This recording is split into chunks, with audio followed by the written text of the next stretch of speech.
ये आकाशवाणी रायपुर है। प्रादेशिक समाचार बुलेटिन के साथ मैं विभाष कुमार झा।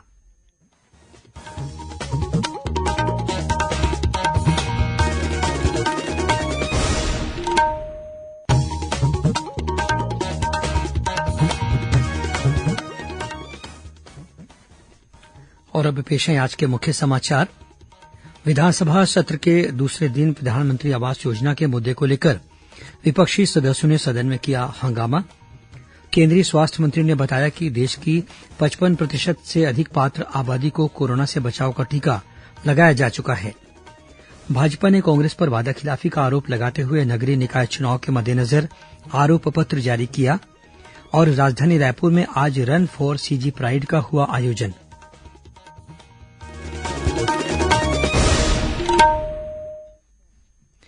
अब समाचार विस्तार से। छत्तीसगढ़ विधानसभा के शीतकालीन सत्र के दूसरे दिन आज विपक्षी सदस्यों ने प्रधानमंत्री आवास योजना के मुद्दे पर सरकार के जवाब से असंतुष्ट होकर सदन से बहिर्गमन कर दिया। कार्यवाही के दौरान विपक्षी सदस्यों ने गर्भगृह में पहुंचकर भी नारेबाजी की। इस पर सदन की व्यवस्था के तहत विधानसभा अध्यक्ष ने गर्भगृह में पहुंचे सभी विपक्षी सदस्यों को दिन भर के लिए सदन की कार्यवाही से निलंबित कर दिया। प्रश्नकाल के बाद शून्यकाल में भी विपक्ष ने इसी मुद्दे पर सरकार से जवाब मांगा तो हंगामे के बीच विधानसभा अध्यक्ष ने सदन की कार्यवाही पूरे दिन के लिए स्थगित कर दी। आज सदन की कार्यवाही शुरू होते ही नेता प्रतिपक्ष धरमलाल कौशिक, पूर्व मुख्यमंत्री डॉक्टर रमन सिंह और विपक्षी सदस्य अजय चंद्राकर ने प्रधानमंत्री आवास योजना के संबंध में पूछा कि राज्य सरकार विभिन्न योजनाओं के लिए ऋण लेती रही है तो फिर इस योजना के लिए भी ऋण क्यों नहीं लिया जा सकता। इस पर पंचायत और ग्रामीण विकास मंत्री टीएस सिंहदेव ने कहा कि ऋण लेने की भी एक सीमा है। राज्य सरकार के बजट और निर्व्यय को ध्यान में रखकर ही इस विकल्प को चुना जाता है।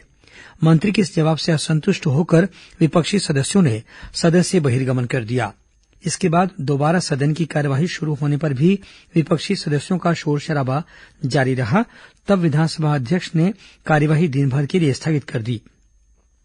इससे पहले मुख्यमंत्री भूपेश बघेल ने करीब 21 अरब 8 करोड़ 63 लाख रुपए का दूसरा अनुपूरक बजट सदन के पटल पर रखा। इस पर कल सदन में चर्चा होने की संभावना है। इस बीच आज विधानसभा अध्यक्ष डॉक्टर चरणदास महंत ने सदन में घोषणा की कि प्रदेश में हर साल 14 दिसंबर को छत्तीसगढ़ विधानसभा के स्थापना दिवस पर अवकाश रहेगा। केंद्रीय स्वास्थ्य मंत्री मनसुख मांडविया ने कहा है कि देश की 55% से अधिक पात्र आबादी को कोरोना से बचाव का टीका लगाया जा चुका है। अपने ट्वीट संदेश में श्री मांडविया ने कहा कि इतने बड़े पैमाने पर टीकाकरण पूरा करते हुए देश ने कोविड से निपटने में एक और महत्वपूर्ण उपलब्धि हासिल की है। उन्होंने कहा कि हर घर दस्तक अभियान ने कोविड के खिलाफ देश की सामूहिक लड़ाई को और मजबूत किया है। इस बीच छत्तीसगढ़ में भी कोविड टीकाकरण तेज गति से जारी है। प्रदेश में अब तक करीब 1 करोड़ 85 लाख लोगों को टीके की पहली डोज दी जा चुकी है। वहीं 1 करोड़ 8 लाख से अधिक लोगों को कोविड के दोनों टीके लगाए जा चुके हैं। प्रदेश के विभिन्न जिलों में भी पात्र लोगों को अभियान चलाकर टीके लगाए जा रहे हैं। इसी कड़ी में कल दुर्ग जिले में भी बचे हुए पात्र लोगों को टीका लगाने के लिए एक विशेष अभियान चलाया जाएगा। दुर्ग कलेक्टर डॉक्टर सर्वेश्वर नरेंद्र भूरे ने लोगों से अपील की है कि वे अपने पास के टीकाकरण केंद्र में जाकर कोविड वैक्सीन की डोज जरूर लगवाएं और कोरोना से निपटने के देशव्यापी अभियान में सहयोग करें।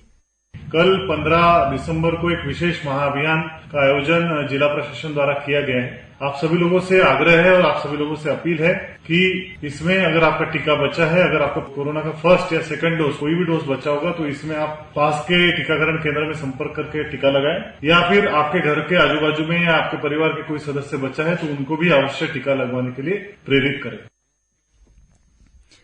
इस अभियान के तहत स्वास्थ्य कार्यकर्ता टीकाकरण केंद्रों के अलावा घर घर जाकर भी पात्र लोगों को टीका लगाएंगे। जिले के मुख्य चिकित्सा अधिकारी डॉक्टर गंभीर सिंह ठाकुर ने बताया कि घर जाकर टीका लगाने के लिए 800 स्वास्थ्य कार्यकर्ताओं को विशेष रूप से प्रशिक्षण दिया गया है। अभियान के तहत दुर्ग जिले के ग्रामीण और शहरी दोनों इलाकों में पात्र लोगों को अधिक से अधिक संख्या में टीका लगाने के प्रयास किए जाएंगे। इस अभियान को सफल बनाने के लिए बड़े पैमाने पर टीकाकरण का प्रचार प्रसार भी किया जा रहा है। प्रदेश में नगरीय निकाय चुनाव को निष्पक्ष और पारदर्शी तरीके से कराने के लिए छत्तीसगढ़ राज्य निर्वाचन आयोग ने संबंधित जिलों के कलेक्टर और पुलिस अधीक्षक को दिशा निर्देश जारी किए हैं। राज्य निर्वाचन आयुक्त ठाकुर रामसिंह ने बताया कि सुरक्षा और निगरानी के लिए 40 कार्यपालक मजिस्ट्रेट नियुक्त किए गए हैं। उन्होंने बताया कि चुनाव से संबंधित क्षेत्रों में 3,500 से ज्यादा हथियार जमा कराए गए हैं। वहीं आबकारी अधिनियम के तहत 210 लीटर शराब जब्त की गई है। इस बीच भारतीय जनता पार्टी के पदाधिकारियों ने बीरगांव नगर निगम क्षेत्र में मतदाता सूची में कथित गड़बड़ी के मुद्दे को लेकर राज्य निर्वाचन आयुक्त ठाकुर रामसिंह को ज्ञापन सौंपा और मतदाता सूची को निरस्त कर इस मामले की निष्पक्ष जांच कराने की मांग की। इसके साथ ही भाजपा ने आज कांग्रेस पर वादाखिलाफी का आरोप लगाते हुए नगरीय निकाय चुनाव के मद्देनजर एक आरोप पत्र भी जारी किया। पार्टी पदाधिकारी राजेश मूणत, ओपी चौधरी और विजय शर्मा ने आरोप लगाया कि कांग्रेस ने विधानसभा चुनाव के लिए जारी किए गए अपने घोषणा पत्र के वादों को अभी तक पूरा नहीं किया है। इन नेताओं ने कहा कि नगरीय निकाय चुनाव में भाजपा द्वारा इस मुद्दे पर मतदाताओं को वास्तविकता से परिचित कराने के लिए घर घर जाकर जनसंपर्क किया जाएगा। रायपुर के इंदिरा गांधी कृषि विश्वविद्यालय ने देश के सर्वश्रेष्ठ कृषि विश्वविद्यालयों में 16वां स्थान प्राप्त किया है। भारतीय कृषि अनुसंधान परिषद के कृषि शिक्षा विभाग द्वारा वर्ष 2020-21 के लिए जारी सूची में यह जानकारी दी गई है। यह रैंकिंग कृषि शिक्षा, अनुसंधान और प्रसार के क्षेत्र में विश्वविद्यालय द्वारा किए गए कार्यों के मूल्यांकन के आधार पर दी जाती है। गौरतलब है कि इस रैंकिंग सूची में पिछले वर्ष इंदिरा गांधी कृषि विश्वविद्यालय को 23वां स्थान प्राप्त हुआ था। प्रादेशिक समाचार आप आकाशवाणी रायपुर से सुन रहे हैं। छत्तीसगढ़ की खबरों से है आपका वास्ता और खबरों की विश्वसनीयता से है हमारा वास्ता। आकाशवाणी समाचार रायपुर के प्रादेशिक समाचार बुलेटिन के साथ ही हमारे समसामयिक कार्यक्रम आप रेडियो के अलावा अपने मोबाइल पर भी सुन सकते हैं। आकाशवाणी समाचार फेसबुक, ट्विटर और यूट्यूब पर भी उपलब्ध है। हमारा Facebook page Chhattisgarh news on AIR, Twitter handle CGAIR news और हमारा यूट्यूब चैनल है छत्तीसगढ़ AIR न्यूज।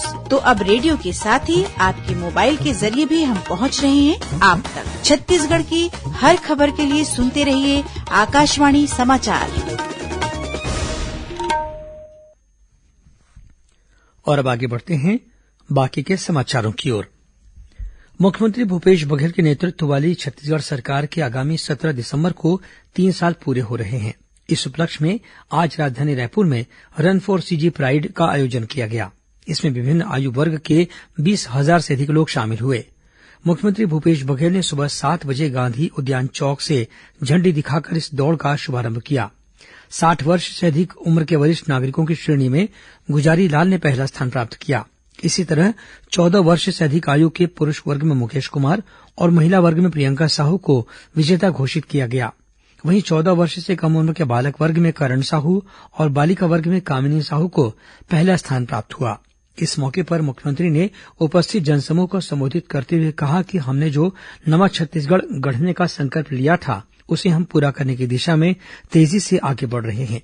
मुख्यमंत्री ने छत्तीसगढ़ के दिव्यांग पर्वतारोही चित्रसेन साहू का विशेष रूप से जिक्र करते हुए कहा कि उन्होंने अपने अदम्य साहस और दृढ़ संकल्प की बदौलत विश्व के 3 महाद्वीपों के उच्च शिखरों को फतह किया है। मुख्यमंत्री ने माउंट अकोंकागुआ पर्वत पर उनके आगामी अभियान के लिए चित्रसेन साहू को शुभकामनाएं देते हुए कहा कि प्रदेश की ओर से उन्हें 12,60,000 रुपये की आर्थिक सहायता दी जाएगी। श्रोताओं, आजादी के अमृत महोत्सव पर आकाशवाणी समाचार द्वारा राष्ट्रीय स्तर पर आयोजित की जा रही प्रश्नोत्तरी के तहत आज का प्रश्न है, उस स्वतंत्रता सेनानी का नाम बताइए जिसे खासी पहाड़ियों के नायक के रूप में जाना जाता है और जिन्होंने अपने छापामार रणनीति के तहत एंग्लो खासी युद्ध में ब्रिटिश सेनाओं से लड़ाई लड़ी थी। श्रोता अपने उत्तर व्हाट्सएप नंबर 8826546262 पर या ईमेल आईडी amritmahotsav@prasarbharati.gov.in पर भेज सकते हैं। इस प्रतियोगिता के लिए एक भाग्यशाली प्रतिभागी को विजेता चुना जाएगा और कल के समाचार प्रभात में उनके नाम की घोषणा की जाएगी। विजेता को प्रमाण पत्र और सांकेतिक पुरस्कार दिया जाएगा। आज राष्ट्रीय ऊर्जा संरक्षण दिवस है। आज ही विश्व ऊर्जा संरक्षण दिवस भी है। जलवायु परिवर्तन, ग्लोबल वार्मिंग और ऊर्जा स्रोतों की बचत करने के प्रयासों के बारे में जागरूक करने तथा प्रोत्साहित करने पर ध्यान देने के लिए हर वर्ष 14 दिसंबर को यह दिवस मनाया जाता है। उपराष्ट्रपति एम वेंकैया नायडू ने राष्ट्रीय ऊर्जा संरक्षण दिवस के अवसर पर लोगों से भारत को ऊर्जा कुशल राष्ट्र बनाने का संकल्प लेने को कहा है। कुछ खबरें संक्षेप में सुन लीजिए।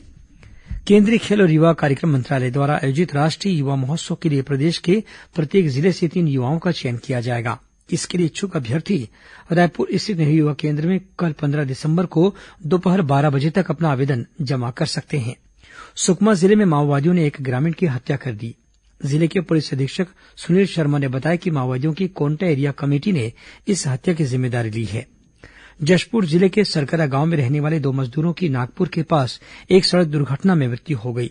ये दोनों मजदूर बोरिंग लगाते समय वाहन के पास सड़क किनारे बैठे हुए थे, तभी एक अन्य गाड़ी की चपेट में आने से इनकी मौके पर ही मौत हो गई। कोरबा जिले के कछार गांव में मधुमक्खी के काटने से एक वनकर्मी की मौत हो गई। वन क्षेत्र में ड्यूटी के दौरान मधुमक्खियों ने इस कर्मचारी पर हमला कर दिया। अस्पताल में इलाज के दौरान कर्मचारी ने दम तोड़ दिया। राजनांदगांव जिले के अछोली गांव के पास 2 मालवाहक गाड़ियों की टक्कर हो गई।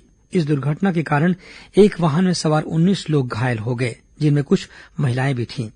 घायलों को मेडिकल कॉलेज अस्पताल में भर्ती कराया गया है। इस हादसे में एक घोड़ी की मौत भी हो गई, जिसे मालवाहक गाड़ी में ले जाया जा रहा था। कांकेर जिले में ठंड बढ़ने से शहर के आसपास के पहाड़ी इलाकों में भालुओं की हलचल बढ़ गई है। कल एक भालू ने पहाड़ी से बस्ती में उतरकर 3 लोगों को घायल कर दिया। इन सभी को मामूली चोटें आई हैं। रायपुर के जिला रोजगार और स्वरोजगार मार्गदर्शन केंद्र में 16 दिसंबर को सुबह 11 बजे से शाम 4 बजे तक प्लेसमेंट कैंप का आयोजन किया जाएगा। धमतरी जिले के रुद्री गांव में पुलिस ने जिला पंचायत सदस्य को धोखाधड़ी के कथित मामले में गिरफ्तार कर लिया है। आरोपी के खिलाफ गंगरेल क्षेत्र के ग्रामीण ने 50,000 रूपये की धोखाधड़ी की शिकायत दर्ज कराई थी। रायपुर के तेलीमाधा तालाब के सामने स्थित केनरा बैंक में आज एक कारोबारी से अज्ञात आरोपी ने 4 लाख रूपये से भरा बैग लूट लिया। बैंक के सीसीटीवी से मिली तस्वीर के आधार पर पुलिस ने शहर की तत्काल नाकेबंदी करते हुए आरोपी की तलाश शुरू कर दी है।